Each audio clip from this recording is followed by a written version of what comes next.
പണിയുവാൻ ലോണിനായി ബാങ്കിൽ നിരങ്ങി ഞാൻ. ആകെ കടത്തിൽ കുടുങ്ങി ഞാൻ, കെട്ടുതാലി പോലും പണയത്തിലായി.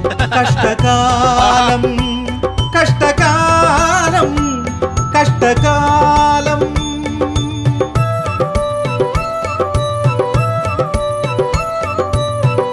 അഞ്ചാറു ലോഡു കല്ലിറക്കി റോഡരികിൽ യൂണിയൻകാരുമായൊടക്കി. കമ്പിയും സിമന്റും കടം വാങ്ങിയടിച്ചു, ചരലിനു വേണ്ടി ഞാൻ അലഞ്ഞു. പണി ചെയ്യാൻ മടിയുള്ള പണിക്കാരെ തന്നെ ദൈവം എനിക്കു തന്നു, എനിക്കു തന്നു, എനിക്കു തന്നു. നീണ്ട 4 കൊല്ലം ഈ പണിക്കാരു പണിതിട്ടും വീടിന്റെ തറ പോലും ഉയർന്നിട്ടില്ല. ഓഹോ